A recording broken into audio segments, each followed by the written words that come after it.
We're back. Brother, What's going on, everybody? we've been hanging and banging, brother. We've been hanging and banging, brother. Hit that What thing is loud. up? Yes, sir. Oop, Oh, man. Hmm? You already moved it. there we go. Hello, party people. What's going on, everybody? We are the Gatekeepers. My name is Dan. I'm Billy. How's it going, internet? We have a podcast. It is all about fencing, tips, Ticks? We forgot to hit record. Tips, tricks, tools, and techniques. What is good, everybody? We are your hosts, Dan and Billy, and this is the Gatekeepers podcast. Welcome to our live stream. We have a very, very, very special guest here today. One of the absolute greatest in the industry. Should probably turn my phone on vibrate too, huh? Yeah, man. Yeah. I was like, I should probably do that. But yeah, we have one of the greatest to ever hit the fence line, and this man is Victor Vazquez. Just an absolute legend, VV, baby. absolute killer. VV is just nasty with it. Yeah, man. And he will be on shortly. In the meantime, as we always do, we like to catch up on our week, how each of us have been doing, keep some humanity to the internet here. Yeah. How have you been doing, Billy? Pretty good, bro. This week was this past week was pretty good.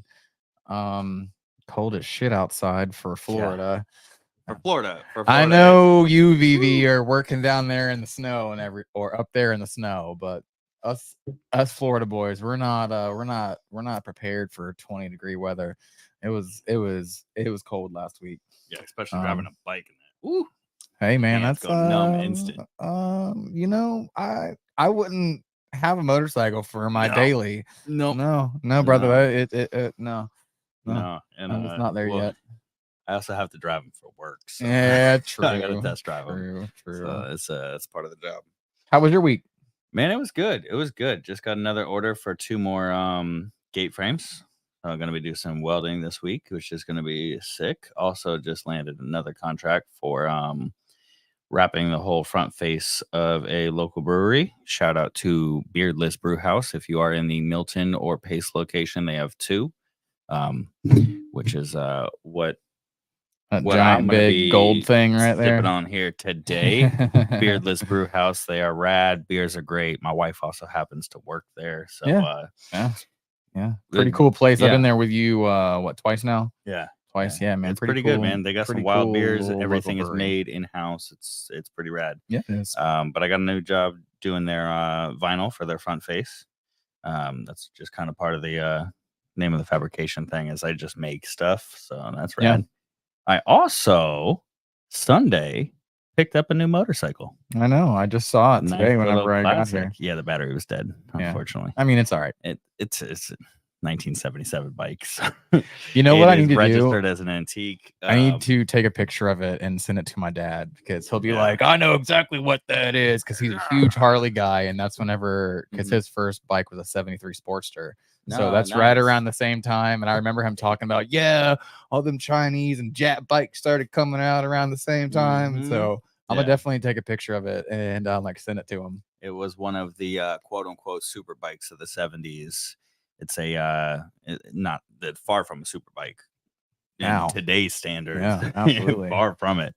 But it is a 1977 Suzuki GS 750. She's got she needs a lot of love. She wasn't running when I got her. Within 24 hours, I got her to run, took her to work today, drove her back home, no problems. Took her out to the store to go grab some stuff after work as well. And it's been good. Nice, man. She needs a lot of work. I'm only using 3 out of 4 cylinders. But carb kit came in, so gonna be working on that. That's gonna be a fun project. There we go. But without further ado, let's do it. Let's bring on the GOAT himself. Let's get straight to it, baby. Mr. VV. How you doing, buddy? What's going on, brother? You hear me? We can barely hear you. Barely, yeah. Let's see if we can turn up your mic volume. There we go. Yeah. Ooh. Oh, no. Nope. Automatically. There we go. There we go. All right. go Try ahead. again. What about now? Oh, you're super soft now. Yeah. Still. Yeah. You're still really low. So if you look at the bottom here, there should be like a settings thing. Go to audio and check what your audio is coming in through, because it could be like not the headphones or not the laptop or whatever you're having. Microphone. What about Hey, that? Oh, we can hear my you now. man, what's good? Nothing much, man. Just working. Well, not working anymore, but just hanging out. Yeah, Heck dude. yeah, Yeah, man. dude. Heck You yeah. guys are just absolute beasts down there. Yeah, I mean, we try. We try. We definitely try. Yeah. Yeah, man. So what's up, All right. guys? Well, I mean, let's get like straight into it. So I've never heard your story of how you got into the fence industry, when you got into it. So let's just get right to it. How and when did you get into the fence industry? So I want to say it was about 20 plus years ago. So I was 17 at the time. I was 17, and now I'm 38. So 21 years ago, I started working with my brother, and I worked under him for about 8 months. Then after that, I started running my own crew, and that's how I got into it. Yeah, man. Okay. All right. So there was a little bit of talk on one of the pages that you said that you cut a fence to get into the country. Is that true, or were you just messing with us? No, it's not true. I mean, yes, I came here hiding and sneaking, but I did not cut any fences. That was just good content. Oh yeah, just to absolutely, make, it was Excellent. good yeah, content. just I to build make a them, lot not of take them down. a lot of jokes with Kevin and Steve when he was here. I will always say that, he asked me because we always doing vinyl. And every time he will get a chain link project, he will ask, "Do you even know how to do chain link?" I'm like, "Boy, you even know how I got here?" And then that's how that whole thing started. Like, I work on a Okay. chain I link love fence it. before I even got here. So That's But yeah. hilarious. most of us probably know, just because you are VV. But for those of you, for those people watching who don't know, where are you located right now? What's your company? Tell us about Uh, that. so we are located in Salt Lake, Utah. So state of Salt Lake. We do travel for work. We travel a lot to Idaho, Washington State, and up until 5 years ago, we spent a great deal of time in the East Coast, meaning Texas, Tennessee, Georgia, Florida, Alabama. This is why I always say, you tropical boys, you guys have it easy. You guys have Oh it man, I'm easy telling you what, bro. Telling you Yeah, what, every it's man. we time. don't have to deal with snow. There's a little bit of ice on the Yeah. cars here and there when it's like real cold. Like I had some frost on the car the other day, and that was the most I've ever had to deal with. So y'all are up there working in the snow and everything, and just killing it. Like that's still wild to me. Oh, dude, we are not. I'm born and raised in South Florida. The coldest it gets down there is like maybe 60 degrees once a year, and that's it. So Gosh. like moving up to Pensacola area, I'm like, yo, this is freaking freezing, dog. I can't imagine mean, working in the snow. I'm just not used to it. you do have to get used to it because whenever I was younger and I moved up to DC, I moved up there at the wrong time. I moved the day after Halloween, so it was going into the winter. Right into it. I'm a Florida boy. I get a job outside digging for like an underground boring company, right? My first winter out there was absolutely fucking brutal. Like I was in those Carhartt like zip up like coveralls. I had a jacket over that, a jacket over that. I could barely even move.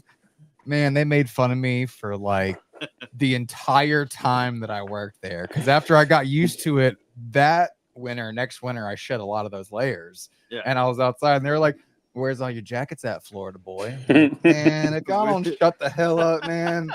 Like I came from Florida where it was like 70, 80 degrees Yeah. in October, and we're at like 30 degrees in November. I was not used to it, but No. yeah, I mean, I'm not with the cold. I like being a tropical boy. It's nice and warm here, man. Yeah, Nice it's nice and warm. Yeah, So it's not even the warm. It's the sun digging. yeah, It's the sun digging. yeah. It's And I it's get it. bright. There's probably roots and stuff like that. But every time we went to Florida, we never hit anything such as rocks or roots. Depending I on the yard, you do get rocks are few and far between, man. If you hit something that's a rock, it's probably an old concrete fence slug. Yep. Gotcha. Here, Like we a don't lot of those cut at the base and just leave the slug. we don't have boulders and stuff like that. Now I will say where we live, we're in like a quad city area, so there's a very vast difference in the digging conditions in every single one of those cities. Like obviously the closer that you get to the coast, the easier it is. But then once you start moving up north towards Alabama, it starts being that red rock clay at the end of it. So, some of them are cake, like a lot of them are cake, but some of them are not easy. I mean, Gotcha. you got like guys sitting on the Little Beaver or like stacking bags of concrete on top of the Bobcat auger. I mean, just trying to get some more weight to it. We do actually run into that stuff here and there, but it's not like it. It is few and far between. It is very much few and far between. Nice. Yeah. Yeah. No, we out here, man. It's cold. It's cold. I mean, it's warming up surprisingly. The coldest week was just this past week. Now we're getting sun. It's hot in the afternoon. I mean, it's not that bad. That's good. Yeah. So with your company, what is the size of your operation? Because I know your crew, we'll touch on this later, but I know your crew is just absolutely killing it. What's the size of your operation? Like how many crews, how many trucks, your shop, everything, like what you running? We're very small. I mean, we seem big, but we very small. Currently, we are running 3 crews. So each crew is made of 3 guys. During the summer, when things start picking up because it's slow right now, it typically gets slow for us from November all the way to like mid-February, early March. And what I mean by that, we keep a consistent 2 to 3 weeks out, and then once it warm up, we 5-6 weeks out. So during the summer, the spring and summer, we do 4 crews where we specifically utilize 1 crew just to install panels, and then that's just 2 guys. The other 3 crews, the other 3 stays with 1 with 4 guys, which is the guys that I used to be with, which we always use every single day in and day out.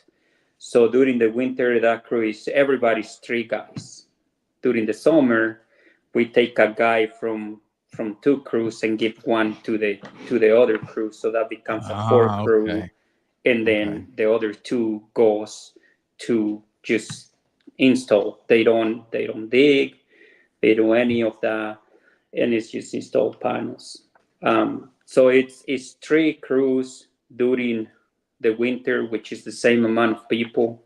9 people, I believe. Is it 3, 6? No, it's 12. It's 12.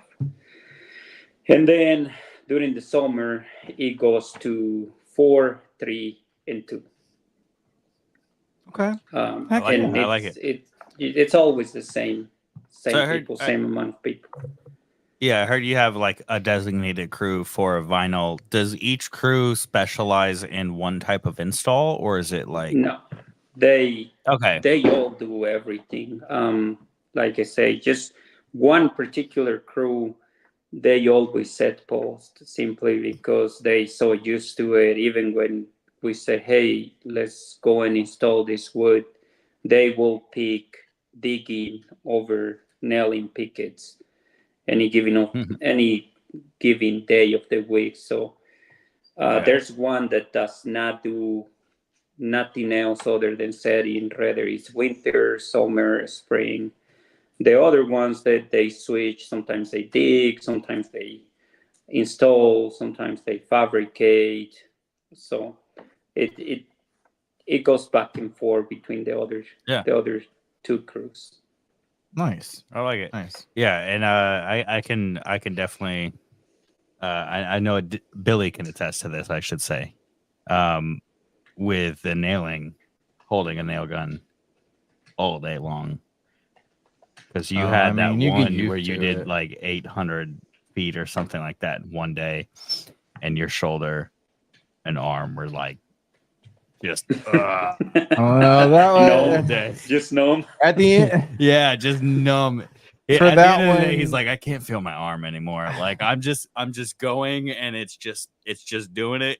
I also had to use the freaking like heavier nail gun that we have as well. Oh yeah, yeah. Because No, that was like the two littler ones weren't shooting right that day, and so I had to use from I don't know. I was almost halfway done when the two little ones stopped working correctly, yeah. and I was like, God damn, I gotta go get this heavy one. I was like, man, it's the same thing, but I'm gonna feel it later on. And sure enough, I got home and I was like, God, my fucking shoulders are jello. Yeah, yeah. But yeah, man, it's just I like it.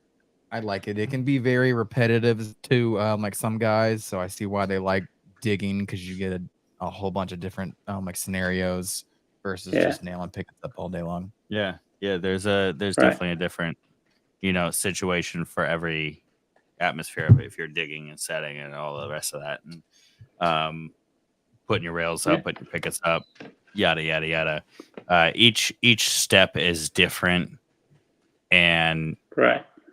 I think from what I've seen, like kind of everybody has their bread and butter of what they like.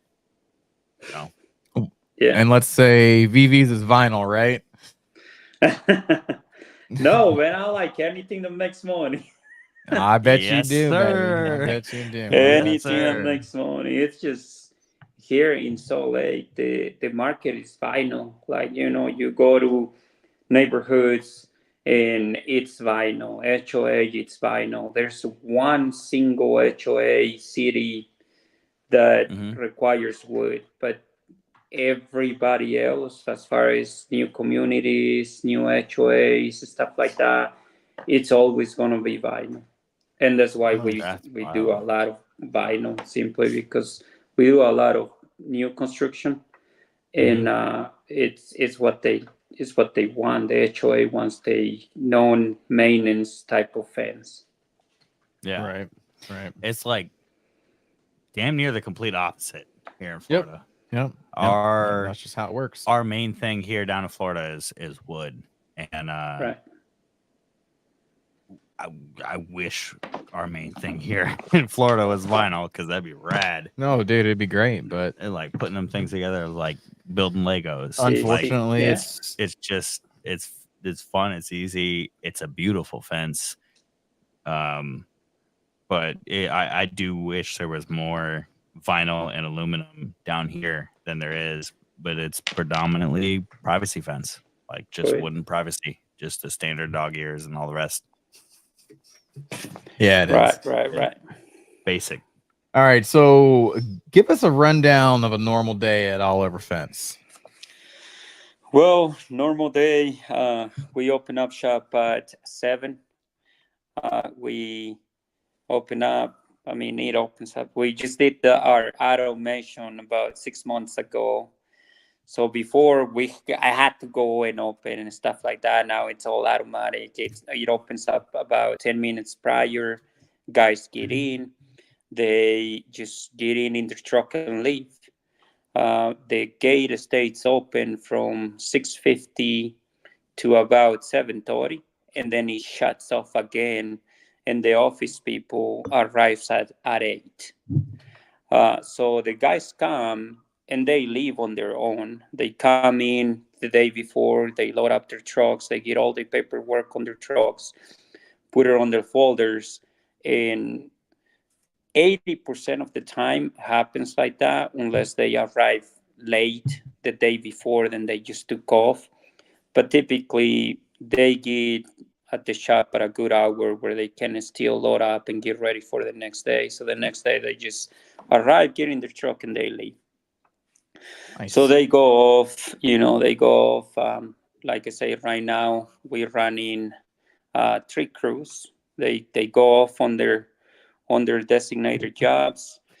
I arrive at about 8:30, and I'll be starting doing quotes, calling people, stuff like that. The office people, they just answering phone calls, which is 2 ladies. It's going to be my sister and another lady named Chantry. She's the front desk. My sister does all the accounting, closing, invoices, calling people for payment, or if the guys drop off checks from the jobs prior, she close the job and do everything in job nimbus that needs to be done as far as that goes. And every now and then, I mean, as you know, nobody runs a perfect outfit as much as we want it to be perfect. Sometimes we get calls like, hey, so we missing this or that. So either me or Hollywood, which is the other sales guy, since we're just running around doing quotes on the office, sometimes we bring a post that is missing or this or that. Doesn't happen often, but it does happen to where we have to run a post. We have to run something that they forgot or something like that. Shop guys are fabricating gates day in and day out. So there's one welder that is fabricating gates the entire time that he's there. They fabricate gates for our jobs, and we also do resell to the one guy in a truck. So we do resell a lot to guys that they not buying directly from a fence supplier company. So there's practically a day in all of fence. People come in, they leave on their own. Office people arrive about 30 minutes, 45 minutes after they leave. We got some drive-ins that come in and purchase materials, pick up gates, pick up materials. We get every once in a while people just going in to see if we have a showroom to look at samples. People that, hey, we want to see if you guys have a sample that we can put right next to our house or things like Right. that. Yeah. Do you guys have a showroom? Do you have a showroom? We don't have necessarily a showroom. We actually have a display outside on the outside of the property with colors, and then on the inside, once you approach the door to get into the shop, we also put a mini display of like a 3-foot high fence with all the different colors and excuse me, with the postmasters, wood, like all of that. So not inside, it's not an indoor showroom, but they can go in and okay, so this is what it looks like, this is how it's made or put together.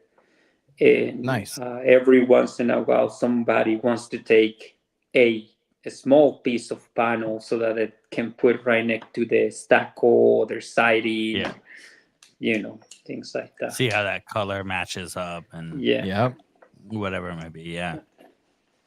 You guys sound like you got it like from what it looks like online and from what it sounds like with talking to you, you guys kind of have it, put together. Pretty much dialed in over there. Yeah, pretty dialed in. Obviously, everybody's gonna have some little hiccups here and there where either you're short on materials or,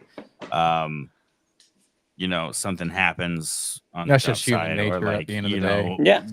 this board is warped or this thing broken in shipping or whatever. Like, things happen, and that is what it is, and everybody runs into a little, hiccup here and there. So that's no big deal. We all have that. But you guys sound like you have it really dialed in. And obviously there's a lot that goes into making sure that it's dialed in. And I'm sure, especially with how many years you've put into this and building your brand, if you will, bringing on new people, obviously it's going to be a culture shock to somebody coming into, this very well-oiled machine, especially if they've been in fencing before. Because I've talked to a lot of people in fencing. I was actually just blown away. Absolutely blown away the other day. I was at Winn-Dixie and I was shopping and this guy, I'm in the produce section. I had just pulled into Winn-Dixie. I got my wife and my son with me.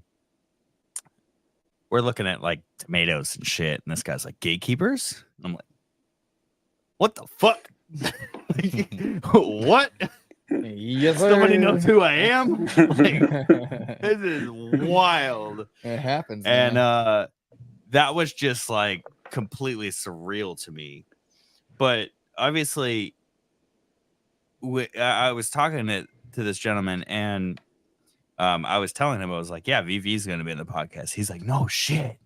Like, that's dope. Like, VV is VV. Like, we all know you.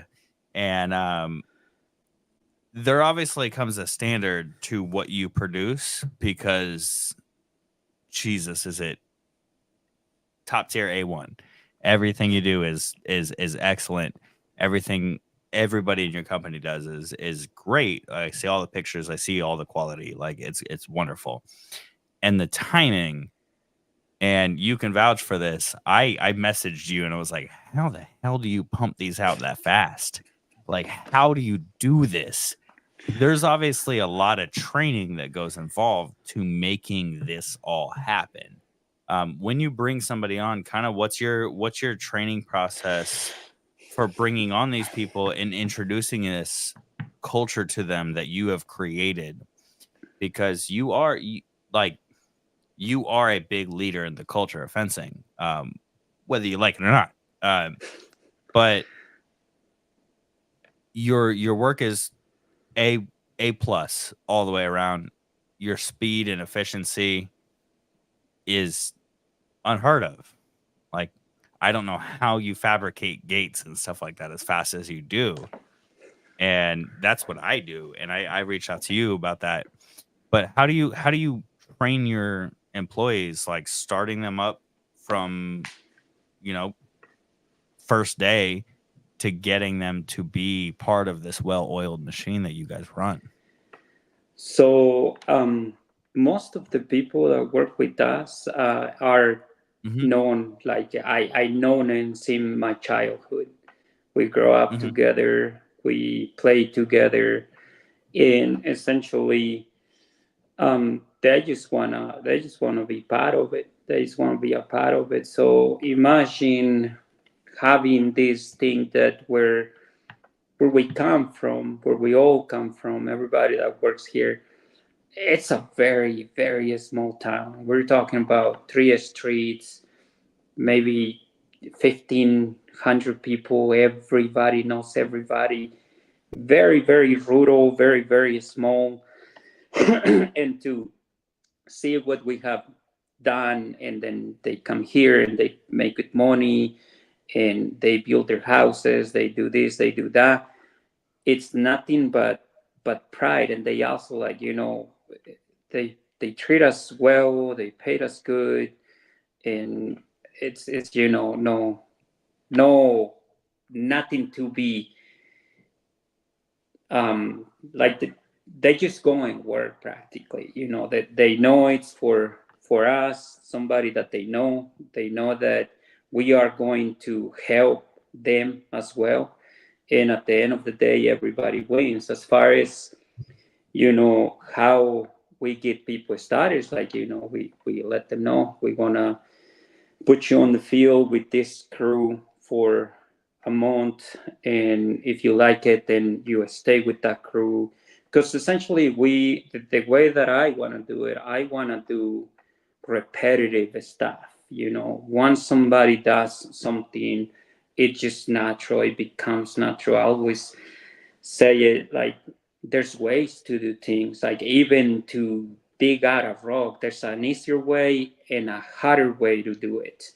And you start doing that every day, every single day, day in and day out. It's like, you see a rocky job and it's like, easy, like we know how to deal with that, versus doing installs, sets, this, that.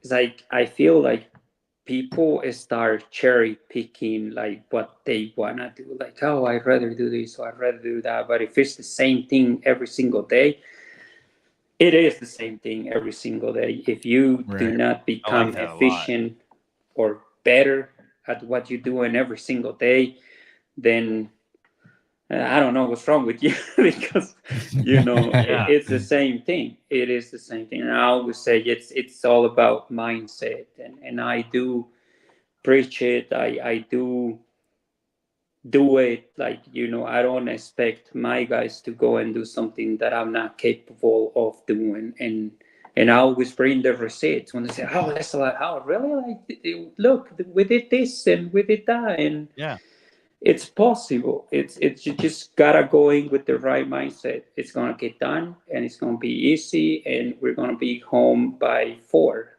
And as long as I feel like as long as everybody going in with that mindset, it's like you don't even complain about the rocks. Because I'm telling you, it's freaking rocky in here. It's so some days are tough. Right. As with everything. But as far as training, it's like, hey, we're gonna try it, and if you like it, you'll stay. If you're not, then you can move on to something else. And then they start forming bonds. Like everybody has a nickname, and that may be a part of the culture. That like you're so close to that person that you feel comfortable joking around, playing around, and it's not even there. Nobody refer to each other by their birth name. It's always a nickname that they in within themselves gave to each other, which is silly. It's you leave the. I mean, that just sounds coworkers. like a family mentality at the end of the day. That's what I'm gonna say. Is you leave the realm of coworkers and you enter into the realm of family, like where like when a well-oiled machine is well-oiled and working, running, and doing what it should be in terms of business wise. Every company I've worked for that's working how it should and at its prime and at its best pace, it doesn't feel like work. It never feels like work. It feels like, yo, I'm gonna go hang out with my friends for a little bit. I'm gonna go hang out with the boys and I'm gonna go put hang the out feet on the ground. Yeah, like I'm gonna go hang out with the boys and like get paid for it. Yeah. Like this is wild. Yeah. I'm not working anymore. I'm hanging out with the homies. Like it's and it sounds exactly like that. How that is what you guys have there is like. I'm not working. I'm hanging out I'm hanging out with my crew. Like we're getting things done. We're setting the grill up, making you might making as well some have carne asada at the job site. Yeah, you might as well have a barbecue out there because like it's the same mentality. Where's the microwave at? Where's the microwave that you got so much shit for? And when everybody's like, but when everybody's on that page, it's like, yo, we're chill. Like Oh, dude, it's I great. know I have this, and this to do, and I know it needs to be done by this standard, but I'm going to do that because I want to, not because I have to. And when you have somebody there that's, I want to do it to this because I want to, not because I have to, you really truly get so much better results. Absolutely. And Right. I mean, we see it in your work, dude. Like, Your y'all are work's killing great, it. bro. Always great. So, All right, let's get speaking of that, into a little bit of some VV install methods, because you do things a lot differently than people. Speaking of efficiency, that we were just on, you don't have to give us the whole Nine secret years. book. Just just give us a couple things that you do differently, because it blows my mind daily to see your posts like, oh yeah, this 9 a.m. to 2 p.m. we set 100 posts. I'm like, what the hell? Like, how is So that possible? couple things that I think that it did change a lot on our production was just loading up in the morning. Like that, it's such a fast skill and a lot of wasted time. And if you truly think about it from a business perspective, it's like, and even though like we just spoke, they happy to be here, they happy to have a job, they happy to be part of the company and everything, but we all humans, in the morning we tired, we're like, oh, just dragging. I mean, I get it, 20 years old, even up to when I was like 30 years old, like I was just like I was on cocaine. Just Yeah. go every single hour of the day. As I get older, I notice that me myself, I'm dragging in the morning. And I know yep. that everybody that works for me, they like the same thing. They just kind of get in the groove of, okay, with this is what we're gonna do. And so loading up, and I noticed that when they loading up in the morning, they can take up to an hour and a half just loading up, even though the material is full. They just need to put it in the trailer, tie it up, get their concrete or gates, whatever that they do, and if they install it takes them a great deal of time in the morning to load up versus when they got back, they want to load up and go home. Like they Yep. so quick to load up in the afternoon versus loading up in the morning. And then it starts from there. Like, okay, we're dragging, we need coffee, we need to stop at the gas station, this, that. Next thing you know, it's been 2 hours, 2 hours and a half before they even got to the first job if they loading up in the morning. Versus if you load up in the morning, you showed up, you're like, we loaded, we're gonna go and kick ass, and you don't even stop at the gas station. It's like we're ready to go. We're gonna jump on the truck, get to the first job, get to the second job, get back home. So one thing that I notice and I will recommend is load up in the afternoon, because like you will see a huge change. Also, if you take lunch, I also noticed that from the morning to the lunchtime is when you do the absolute most. After you eat, same thing, you're like tired, you got the food was heavy or whatever, and you were sleepy or this or that. And from the lunch to the after hours, it's not much production to be achieved or that it can be achieved. Yeah, I call that the So itis. Like once you eat, you get the itis, and you just lethargic and slow until that food digests. yeah. So that will be the first thing. Load up in the morning. Load up at night in the afternoon before you go home, because the guys will be so quick. Like load it, strap it, done. Like they go through the paperwork, do a little. I always tell them to meaning to minimize the callbacks. Hey, we need this, we missing that. Go through your paperwork. We'll put everything on the paperwork. Are you gonna need a cord drill? Do you need a generator? Do you need this? Do you need that? Like everything is checked off. And sometimes this used to happen a lot. The gate metals. We were always missing gate metals. Like the posts were pulled and the metals were in pulled, so we just load up and leave and like, oh, we need the gate metals. And then we took that, like, go through your paperwork, read it, just quickly count 4 corners, 38 posts, 2 gates, I need 2 metals, this, that.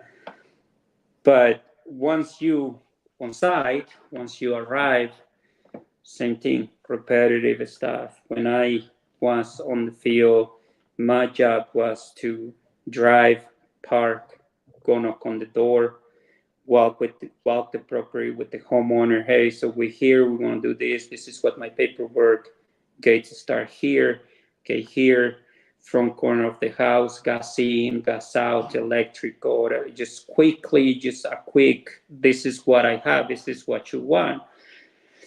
And every single time before I jump off the truck, even though they knew what they needed to be done, it's like, Juan, get the machine untied.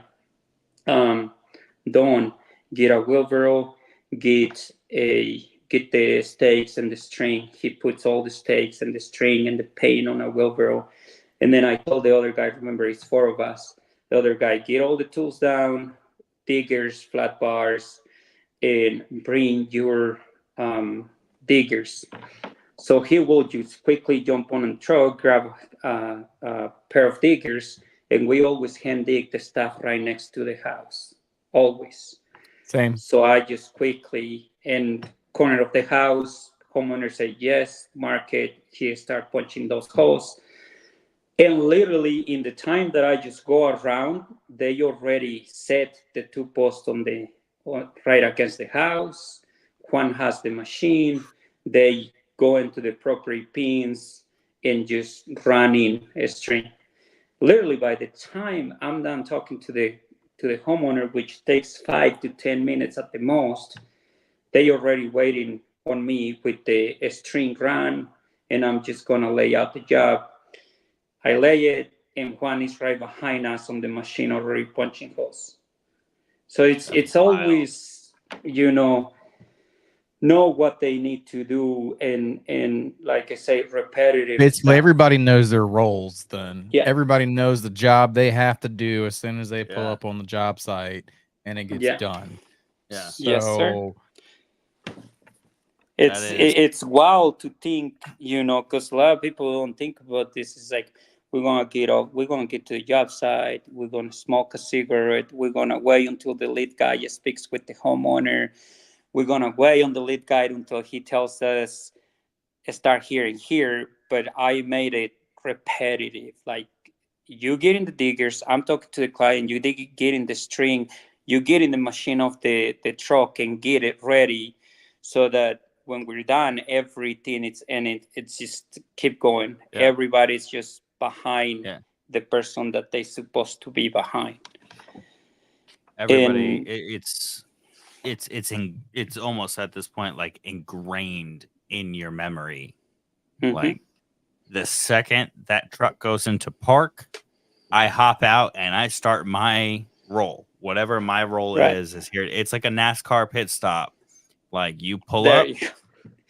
it's a NASCAR pit stop of fencing. It's like, because in NASCAR they pull up, just pull the wheels off. You got one guy for wheels, one guy for lug nuts, one guy for gas, one guy for everything else, and they're just in and out as quick as you can because seconds matter in that. And in fencing, in all reality, every second matters, and you guys go to show for that. And one thing I'm more interested in is, I even reached out to you about this, like personally on the side, for the fabrication side of things. You, after that conversation with you, so I went from 30-foot cantilever gate. I had 2 of them to make. I did one, and it took me like Like the first one. the first one or the second one? The first one. The first one was like I think it was 16 hours. Yeah. The first one was like 16 hours. I had one conversation with you through Facebook Messenger, and the very next one went down to 8 hours. And half the time. Like literally half the time. And this is like, and it was just wild. And it's just me. I don't have like a whole crew of like people doing all this and that and this and that. When I'm making things, it's, fast fabrication. Like this, I just make crap. And it's just just me making it. How did you get into making them? I still don't understand how you knock these things out in use it 3 hours for a 30-foot. Yeah, we had two welders, so we had two welders. And the two welders, it definitely cuts your time significantly down. But in the terms of fabrication, the business I'm in, what's your process of making that quick, efficient, everything else? Basically, what we talked about before in the messages. So I always say this, and I leave it, and people that work with me will tell you the same thing. Equipment, tools, you do not hesitate buying things that are gonna, one, make your life easier. Number two, make the job go a lot faster, because at the end of the day, without equipment, I always looked at it, it's either man hours that I had to pay, or it's equipment that I had to pay in man hours. It makes absolutely no sense for companies or business owners to be like, hey, I don't really want to buy a machine, we don't need it. And the time that I bought one, and I was just like them, I was so stubborn. I was using Little Beaver, and the machine parked for like 6 months until I got to like, I had to use it, because my holes were completely off. Like I was shit at digging. They were not accurate at all. And with the Beaver, you like goes and very accurate, because you like right there, right? But anyways, going back to the tables, like spending the time of building a jig or a table that for the cantilever gates that rotate, that once we lay it down, we're not flipping it. We're not like, hey, give me a hand, let me flip this or do that. We simply take a bolt out and it rotates, and it's it's a so then you basically have a rotisserie gate frame jig then. No, he sent me pictures of it. It's rad. Oh, that's cool shit. I didn't know that. It's rad. It's like, imagine two sawhorses on either end, and just like a pivoting, just the thing sits in there, and it just that's cool, rotates. man. So you can tilt it this way and weld this side, and then just boom and weld the other side. It is rad, and I'm very jealous. So for that, really cool. Think about being on the floor, being on your knees, like you're always on a comfortable position, standing up, and you're just moving along. So once you take that into consideration, you're not bending down, you're like, man, my knees hurt, or I burn my knee, because that shit happens. Every pair of pants I own has little like dot holes from the MIG spatter on the knees. Every single pair I own has that. Even shorts, like they all have little tiny spatters of like burn holes in them. I fully feel that. And it's just tools, having the equipment that you need, kind of like when you're doing you cross braces. You can try to cut it on a 45, and without having it sandwiched together, you have to do a lot of filling. So we take that away by just having the press that pipe flat, and it's like so flat. We'll fit it. We cut it in the right angle, and it's an easy weld. You're not feeling anything. You're not spending a minute just filling up that big old gap that you created with the cross pieces.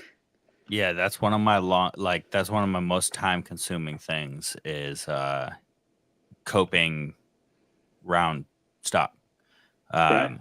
So fitting that that curve in there, if you've got two round objects at an angle, it's a big old gap. Trying to cope that is one of the longest processes of doing what I do. And like when you showed me the machine you guys have with like smashing it, I was like, oh shit, I could be doing this so much easier. I could be doing this so much quicker. Yeah. And with doing that, where you guys smash it, have you have any issues with like does it cause any structural problems? Does it cause any problems long term? You've been doing this a lot longer than I have. I've been doing this for as long as I can remember. We didn't have an iron worker back then. So what we did back then, we have, those things that and I think it's still at my brother's house. We put a jack, one jack, and we welded two plates, and essentially we did that manually with a normal jack. With just a regular car jack. Yeah. We just built it a big old plate on top, and then one on the actual jack. We put the pipe in there, and then we smashed it with a jack. I love it. When you don't have a iron worker. And I mean, I not gonna say that I drive through the gates that I did 20 years ago, but I did drive, see them, 5 years into them, 7 years into them, no problems. So I don't think that you're gonna have a problem because having. I mean, it's at the end of the day, it's a fence. We're not like building Eiffel Tower or anything like that you gotta like worry about crazy structural whatever. It's a lot less than structural engineering. Like it's a fence at the end of the day. If it can hold up, it is. Billy has had to ingrain this in my brain because you also like to overcomplicate things, and I'm like, look, I know to school for mechanical engineering. Yeah, I know, but like I know like what all of us trained to do. Like fence guys like glorify fences, but at the end of the day, it's a fence. Exactly. Like the rest of the population, there's a very small amount that actually care about it, but the most of them couldn't give a shit less. As long as it keeps their dogs in, keeps their neighbors from looking inside, they don't give a fuck what it looks like. Yeah, no, that's and it's proven when you drive around town and you're like, God, that is a terrible fence. But somebody still paid for it. But somebody still paid for it. Somebody's still happy because they don't care. Made money off of that. All they care about is my neighbors can't see in and the dog can't get out. Yeah, and that's done. That's why I do try to preach to you at the end of the day, like it's a fence. It's a fence. Let's not overcomplicate this to the point to where. But at the same time, there is a good fence and there is a bad fence. Absolutely. You can have the truck in the truck and the basic, like, shoddy fence work, whatever. And then you can have, the VV fence. And there is a difference. There definitely is a difference. But at the end of the day, it is a fence. Yeah. As long as it holds, as long as it stays, it's solid. And it's something that, like, I'm just now getting accustomed to. Because, again, like, dude, I went to school for mechanical engineering. Yeah. And you know how many like regulations are on that shit? Oh yeah, absolutely. Way crazier than a fence. You have to have like a 70% like if this fails here, that needs to be your 30%. Right. And you need to have a 70% buffer on strength. Absolutely. For damn near everything you do. With that, because lawsuits. Like we're in America and everybody loves to sue everybody. And like when you're creating a product, it's a little different. Offenses just keep the dogs in. Heck just yeah, keep man. your neighbors from seeing it. It's a paycheck at the end of the day, baby. It's a weird thing to like Billy look says at. it's a paycheck. It's a paycheck, baby. Yes, sir. Oh, but man. at the same time, yeah, you can make man. that paycheck beautiful as hell. Like, right. You can make it look good and you can make a customer happy. And at the end of the day, you make somebody happy and they will tell it like all their friends, all their neighbors, and your work speaks for yourself. And at the end of the day, like it is what it is. We know the good, we know the bad. You want what's in your price range and you get what you pay for when it does come to fencing. So if your quality speaks for itself, you can have that premium because we do build quality, excellent items. Like hell yeah. Whether it be your gate fabrication or your installs, I have not seen a single thing that you have posted, and maybe you may only be sharing the best. Who knows? Come But on, no, man. I jokes go aside, live like, hey, dude, this is what we're doing. This is the end product. Everything I've seen that you've done is like, oh my god. All right, well, let's go ahead and Vivi, drop your what is your TikTok? The True Fence King, right? It is the True Fence King 1, 2, 3. 1, 2, 3. Yeah. He has a lot of stuff on there.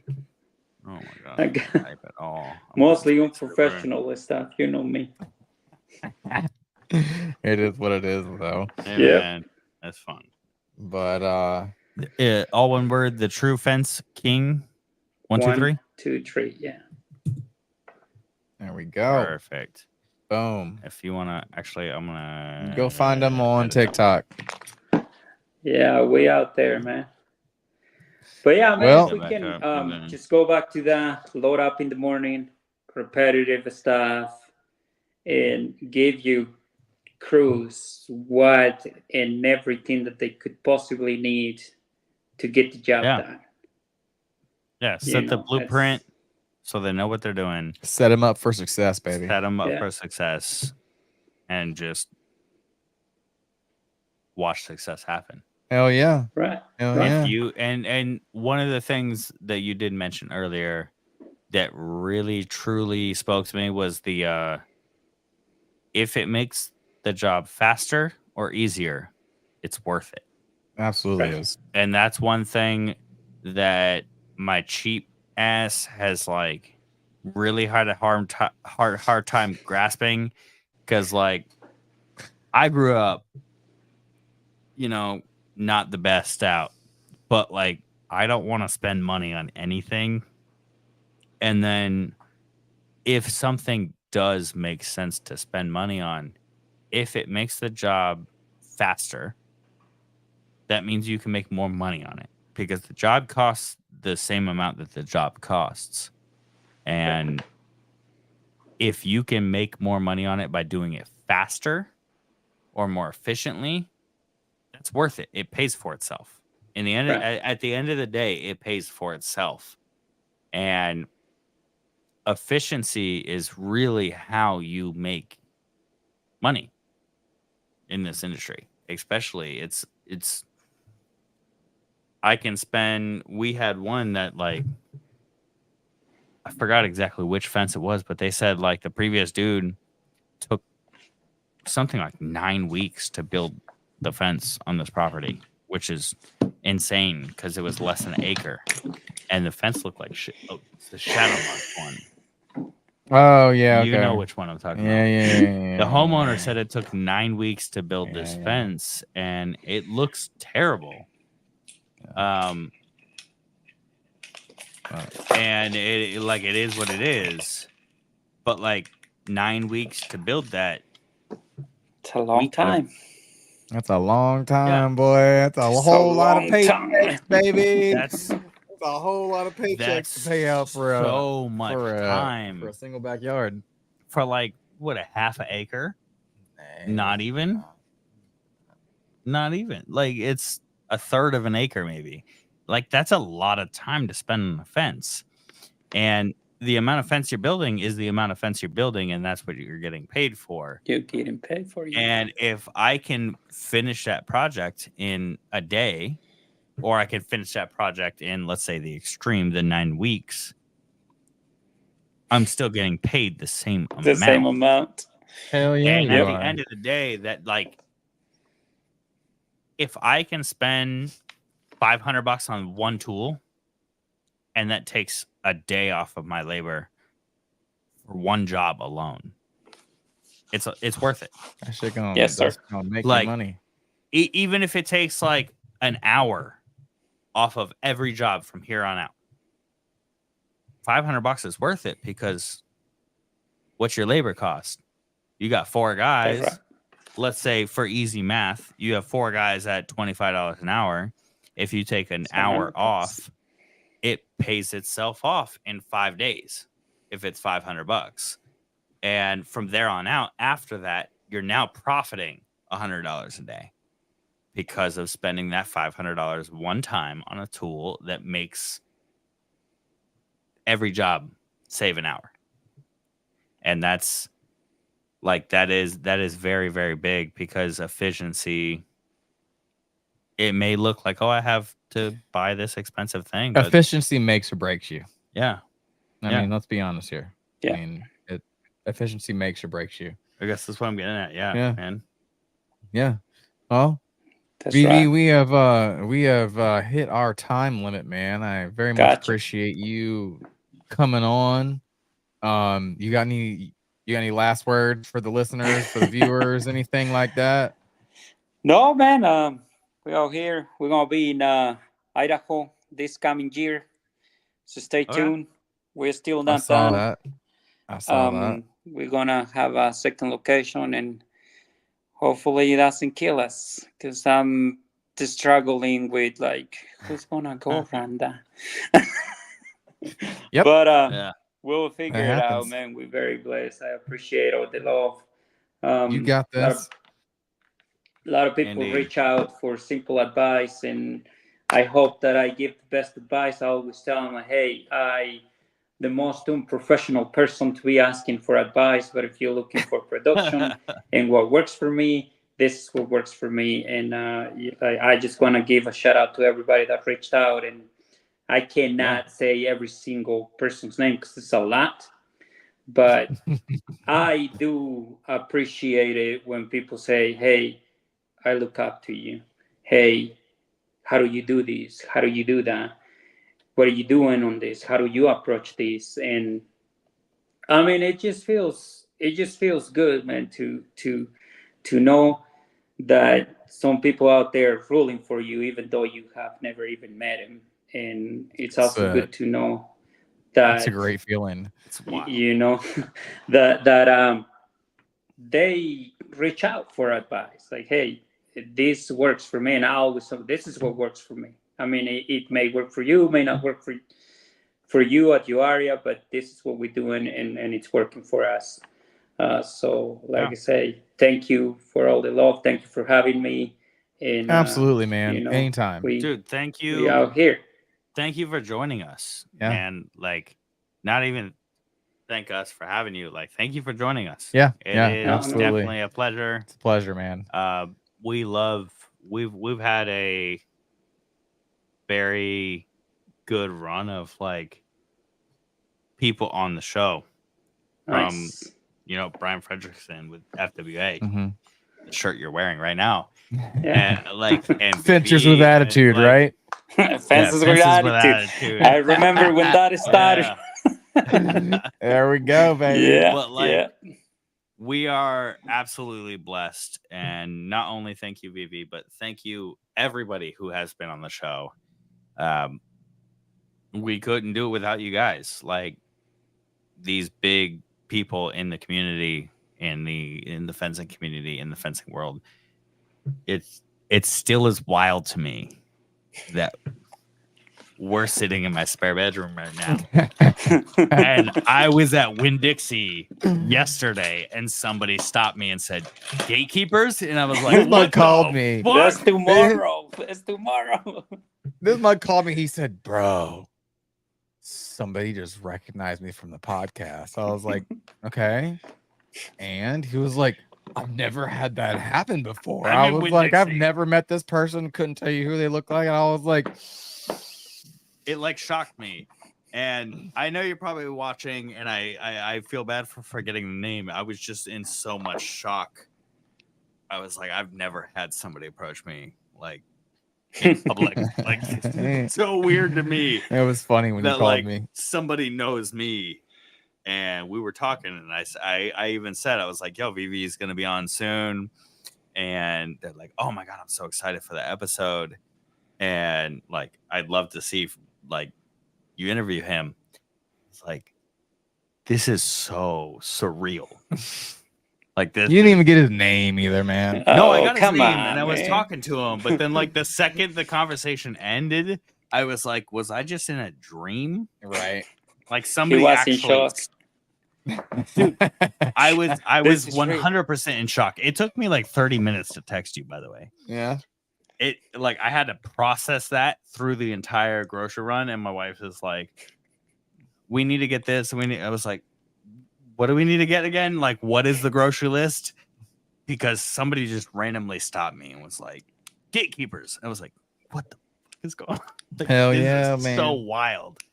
And we couldn't do this without all these great people and all these great people for the interviews on our show, and as well as the viewers and listeners tuning in, and it's awesome. Yes, it This is. is Awesome. super cool. All right. we Well, are happy to have you here, buddy. with that said, Thank brother, you. thank you for coming on. We'll be in touch. Like we normally are, like once every Yeah. other month or something. You'll call me about Yes, something. I'll sir. call you about something. Yeah. But other than that, man, stay warm up there and Will do. keep on Yeah. doing your damn thing, man. Yeah. All right, Keep on man. killing it, Well, buddy. again, thank you for having me. You guys Thank have a you, good night. sir. You're amazing. right. We'll see you next time. All right. Take it easy, All baby. right. Bye-bye, sir. That was fun. Oh, it's good. That was That fun, good. brother. I'm glad we had him on. And again, not just with him, just with like everything. It's still blowing my mind that like, bro, it's. I remember the first time I was in some store, either Winn-Dixie or Walmart, and I was with my wife and my kids, or either my wife or Yeah. somebody. It was maybe just my wife. And this was after I had been going live on Facebooks and stuff like that. And someone was like, "Hey, you're Billy Grove from Gentry Farmhouse, right?" I was like, yeah, I am. And they were like, "I've seen all of your live videos." I was like, "Oh, all right, all right. No, I mean, that's awesome. That's awesome. It's like all borderline. right. Like, do I have a stalker? You don't Or do really I know have what a to fan? you don't really know It's- what to say at that point. You're just kind of like, all right, well, thank you." And they're like, they're like, "Oh, you're so great," or "This was funny," or "This moment was funny." Yeah. It's And cool. it was weird because it's like the internet is like, oh, there's stalkers and whatever and yada yada. And I'm like, oh, you can have legitimate like fans. Yeah, absolutely. And that was so cool. Hell yeah. It was the first time that's ever happened to me. Well, if you're watching and you were the one that stopped Yes. Dan, drop a comment. Drop a comment. Tell us who you were, because I kept asking him. I even was like getting like screenshot pictures. I thought it was. I was like, was it this shocked. person? Was it this person? He's like, I don't even know, dude. Bro, I couldn't even tell you. The second the interaction ended, I forgot damn near the entire interaction, and I was just like, Man, you were in real shock, huh? I had somebody like recognize me in public, and that's so weird to me. Like That's hilarious. I was just like, oh shit, I should probably not like be drunk in public from here on out. Oh, there we go. Yeah, we should probably not do that. There we go. Punk and Drublick. Yeah, Punk and Drublick. No effects, baby. Hey. We're gonna actually hit the comment section before we end the show. All right, we And, got Zachary Court. Hey, Mr. man, Cordray. if you're still watching, bro, I got your voicemail. I just have been too busy to I'm gonna call you back. Sorry. So sorry. Hey man, Zach, if you called me, I would have answered. Yeah. Screw Billy. Yeah. He doesn't listen to anybody. It is what it is. Jokes aside, we had a great episode with you, Cordray. All right, Mr. Cordray. But yeah, yeah. Well, Dan, No worries. you want to go ahead and take us out then? Hey, dude. Before we take it out, mugs. We got the mugs. We got the We shirt. both have mugs. Yeah, Oh, we got hoodies. wrong way. We got everything. Yeah, And we did just drop a bunch of merch. my realist stickers is way over there, or else I'd grab it. So our main goal, and the reason I'm bringing this up right now is we are trying to hit 500 by February because everything is starts with an F, so it's cool. It's all the same letter, but 500 followers by February on Facebook. A little tongue twister. Yeah, it's a tongue twister indeed. Yeah. But yeah, we got a bunch that fits in the cup perfect. Heck yeah, it does. So basically, if we hit 500 followers by February, we're gonna take 50 names and put them in a hat, or we're gonna take all of our followers' metaphorical names. hat. Yeah, we'll have all the followers' names, And we're gonna pick 50 people, and we're gonna send we're you gonna a have sticker for the free. internet do that for us because there's We're apps gonna for that. have AI do it for us. Yeah, Yeah, we're gonna Yeah. send you one of these cool stickers for free. I've been putting them on everything. They finally came in, and I am super ecstatic with them. I have them on my car, on my bike, and You see I'm your just- fingers. There Jesus. we go. Green screen. Oh, there we Green go, screen there we go. action. You got to get some There we skin go. behind it. Get Yeah. some skin behind it. I've got one on the back of my phone. They're rad. They're waterproof. They're entirely element proof. If cool. you see me out and about at Winn-Dixie, I got you. Yeah, Alright. I got a whole stack of them in my wallet now. After that interaction, I was like, Oh man, But- it's all good. I got them with me. Yeah, they're cool. But Heck we're gonna yeah. be sending them out for free. Yep. Like, a whole bunch of stickers. We got like, 50 people get them for free. Yeah. So all it takes is just long- follow. As long as you follow, your name gets put in the hat. Yep. And then at the end of February, if we have 500 followers, we're gonna have an AI app take 50 names, so and we're it's gonna draw truly 'em. random. and then all you have to do is just answer your message and just give us your address. I'm trying to say that as creepy as possible. And we will send you No. one of these cool stickers for free. No charge to you. Yeah. Other than that, man, go to the merch store, get yourself a shirt, get yourself a hat, tank top, right there. beer mug, a sweatshirt.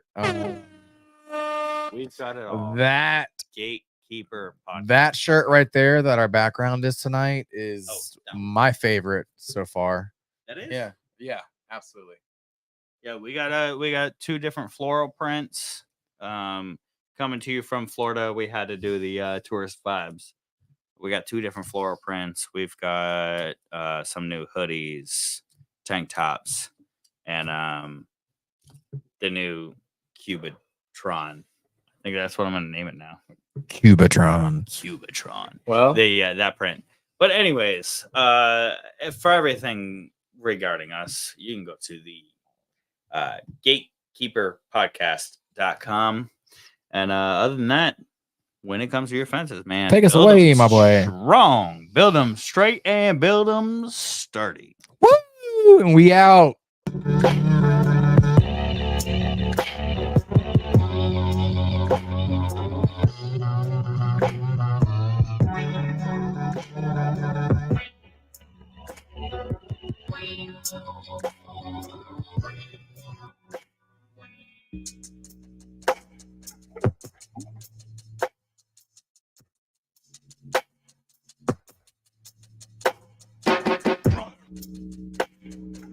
Brother.